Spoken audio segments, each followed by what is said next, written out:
আসসালামু আলাইকুম। সংবাদে আপনাদের সবাইকে স্বাগত জানাচ্ছি। আমি ফিরোজ তোহা। শুরুতেই আরবে কেবলস সংবাদ শিরোনাম। পুরোদমে ইরান, ইসরায়েল এবং নিরীহ ফিলিস্তিনিদের মাঝে ভয়াবহ যুদ্ধ চলছে। আর এই মুহূর্তে আমাদের হাতে এসেছে যুদ্ধের সর্বশেষ গুরুত্বপূর্ণ আপডেট, তাজা সংবাদ। প্রথমেই জানাবো, গাজায় রুটির বদলে মিলছে গুলি।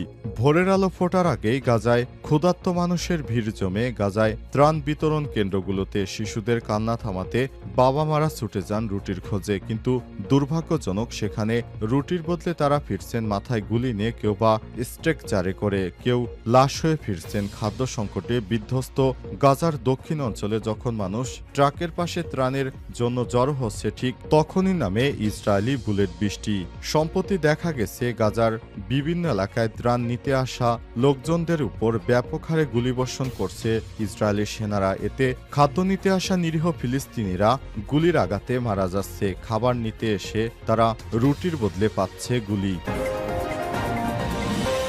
এরপর জানাবো, গাজায় ইসরায়েলি বর্বরতা, বেসামরিক নাগরিকদের উপর হামলা যুদ্ধ অপরাধ বলছে জাতিসংঘের মানবাধিকার বিষয়ক প্রধান ভলকার তুর্ক। জাতিসংঘের মানবাধিকার বিষয়ের প্রধান ভলকার তুর্ক বলেছেন, বেসরকারি নাগরিকদের উপর যেভাবে সরাসরি আক্রমণ চালাচ্ছে নেতানিয়াহু, সেটি আন্তর্জাতিকভাবে তিনি আন্তর্জাতিক আইনের গুরুতর লঙ্ঘন করেছেন। তিনি যুদ্ধ অপরাধ করেছেন, তার যুদ্ধ অপরাধের দায়ে শাস্তি হবে।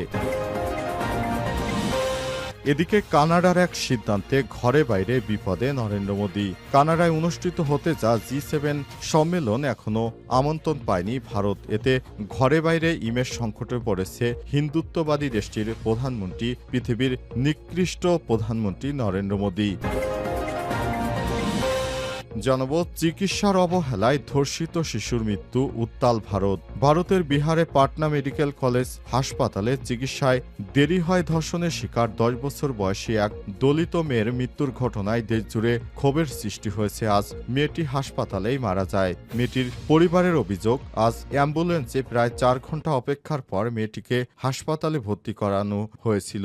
এত দীর্ঘ সময় অ্যাম্বুলেন্সে থাকার ফলে তার মৃত্যু হয়েছে। যদি চিকিৎসাটায় অবহেলা না হতো তাহলে মেয়েটি মারা যেত না। এরপরই এই চিকিৎসা নিয়ে উত্তাল পুরো ভারতবর্ষ।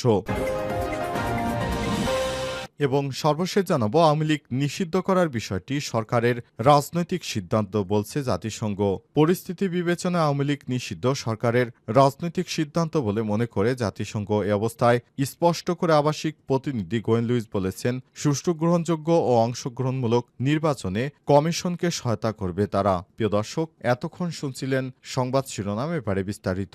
তবে তার আগে বন্ধুরা, অনুরোধ থাকবে সংবাদটিতে একটি লাইক দিন। এই চ্যানেল আপনি নতুন হয়ে থাকলে আমাদের সংবাদটি দেখতে দেখতে চ্যানেলটি সাবস্ক্রাইব করে রাখুন। কমেন্ট করে বন্ধুরা আপনার মূল্যবান মতামত জানিয়ে দিন আপনি বিশ্বের কোন দেশ থেকে বা বাংলাদেশের কোন স্থান থেকে আমাদের সংবাদটি দেখছেন এবং শুনছেন।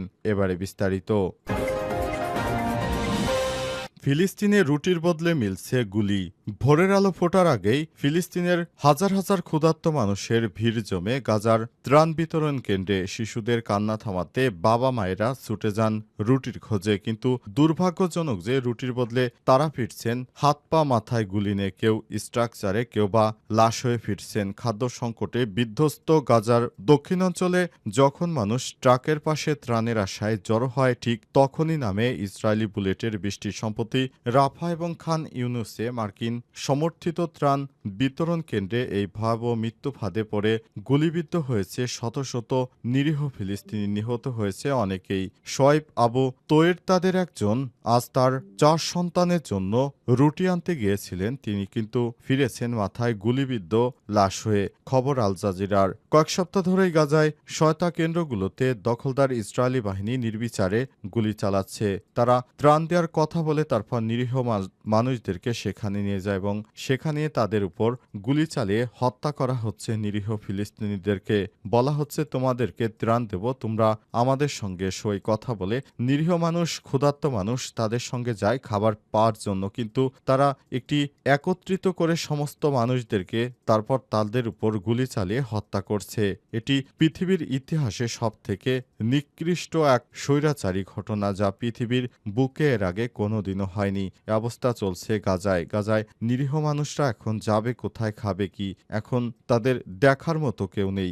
যাও একটু আধটু জাতিসংঘ থেকে ত্রাণ আসতো সেটিও বন্ধ করে দিয়েছে দখলদার ইসরায়েলি বাহিনী। অবস্থায় তারা অসহায় হয়ে পড়েছে। হামাসের যোদ্ধারা জানিয়েছে, পৃথিবীর মুসলিম সম্প্রদায়ের প্রতি আহ্বান জানিয়েছে তারা যেন গাজার নিরীহ ফিলিস্তিনিদের জন্য ত্রাণ সামগ্রী পাঠায়। কিন্তু দখলদার ইসরায়েলি বাহিনী সীমান্ত দিয়ে কোনো খাদ্যদ্রব্য গাজায় প্রবেশ করতে দিচ্ছে না। আর এ কারণে সেখানে ব্যাপক হারে মানুষ দুর্ভিক্ষে না খেয়ে মারা যাচ্ছে। তারা যাও একটু আধটু ত্রাণ আনতে পারত, তাও সেই ত্রাণ কেন্দ্রগুলোতে মানুষদেরকে জড়ো করে তাদেরকে গণহারে হত্যা করা হচ্ছে।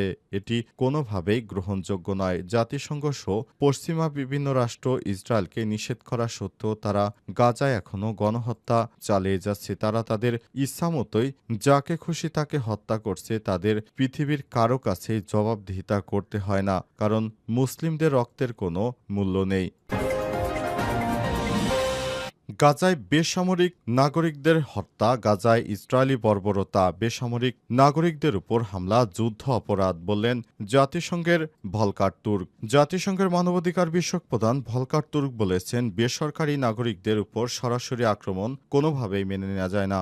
আক্রমণ আন্তর্জাতিক আইনে গুরুতর লঙ্ঘন এবং একটি যুদ্ধ অপরাধ। তিনি বলেছেন, গাজায় সামান্য পরিমাণ খাদ্যের জন্য চেষ্টা করা বেসামরিক নাগরিকদের উপর হামলা একটি বিবেক বর্জিত ঘটনা।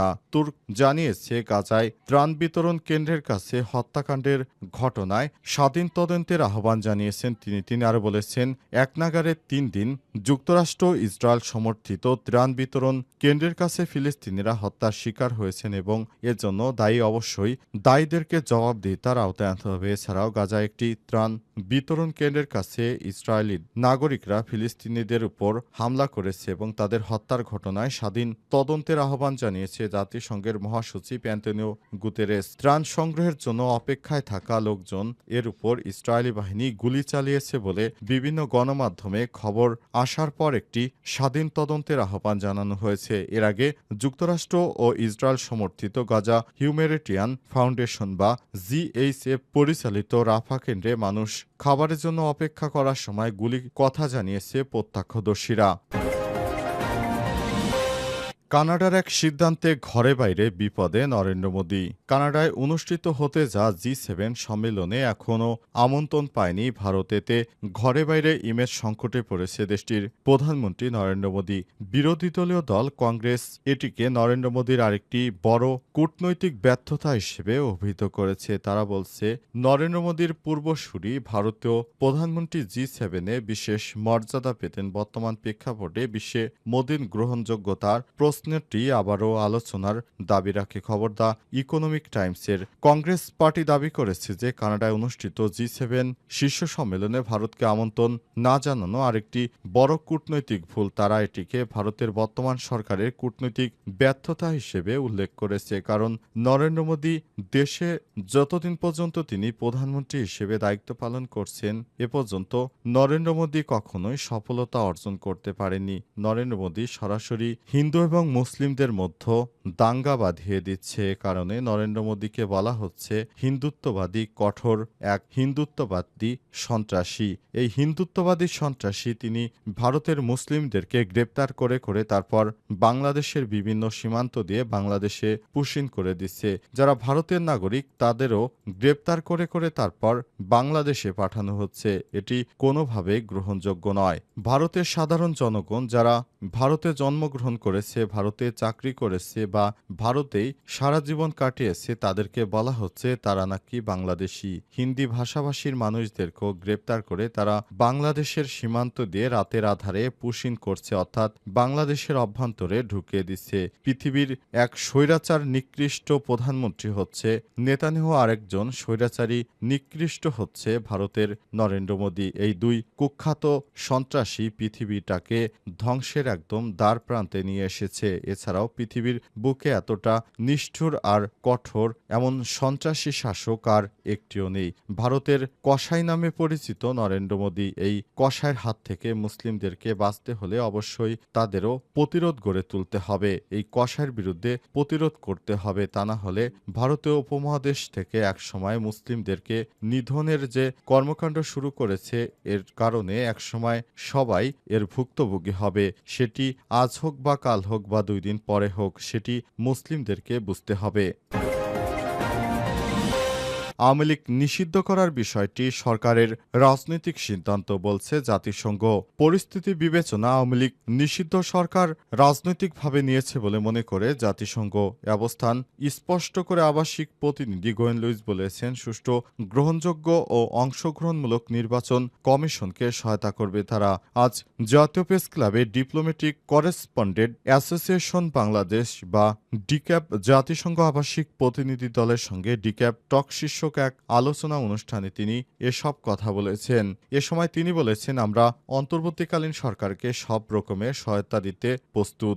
বাংলাদেশে গত জুলাই আগস্টে মানবাধিকার পরিস্থিতির উপর জাতিসংঘের মানবাধিকার কমিশন যে প্রতিবেদন দিয়েছে তাতে অন্তর্বিভক্তিমূলক নির্বাচনের কথা বলা আছে। এ বিষয়ে ব্যাখ্যা চেয়ে করা এক প্রশ্নের জবাবে গোয়েন লুইস বলেছেন, নারী পুরুষ ও জাতিসত্তা নির্বিশেষে সমাজের সকল অংশের নাগরিক ভোট দিতে পারা উচিত। দেশের পরিস্থিতি হিসেবে আওয়ামী লীগের নিষিদ্ধের রাজনৈতিক সিদ্ধান্ত নিয়েছে সরকার। আর জাতিসংঘের বিবেচনায় অংশগ্রহণমূলক মানে দেশের সব মানুষের অংশগ্রহণ। আর আগামী জাতীয় নির্বাচনে জাতিসংঘ টেকনিক্যাল সাপোর্ট দিতে আগ্রহী। তবে নির্বাচন কখন হবে সেটা বাংলাদেশের সরকার ও জনগণ ঠিক করবে বলে জানান জাতিসংঘের আবাসিক সমন্বয়কারী। দেশের রাষ্ট্র ব্যবস্থায় সংস্কার ও নির্বাচন নিয়ে কথা বলছে গোয়েন লুইস ঠিক কোনটি আগে চান এমন প্রশ্নের জবাবে তিনি বলেছেন, সিদ্ধান্ত বাংলাদেশের জনগণের। বাংলাদেশকে জাতিসংঘের গুরুত্বপূর্ণ অংশীদার উল্লেখ করে ভবিষ্যতে সম্পৃক্ততা আরও বাড়ানোর কথা বলেছেন তিনি। এদিকে রাখাইনে মানবিক করিডোর হবে কিনা সেটা নির্ভর করছে বাংলাদেশ ও মিয়ানমারের সরকারের উপর। বাংলাদেশ মিয়ানমার সরকার সম্মত হলে এটা বাস্তবায়ন হবে বলে জানান গোয়েন লুইস। তবে দুই দেশের কোনো সরকারই যদি রাজি না হয় তাহলে সেক্ষেত্রে কোনো করিডোর হবে না, স্পষ্ট বার্তা।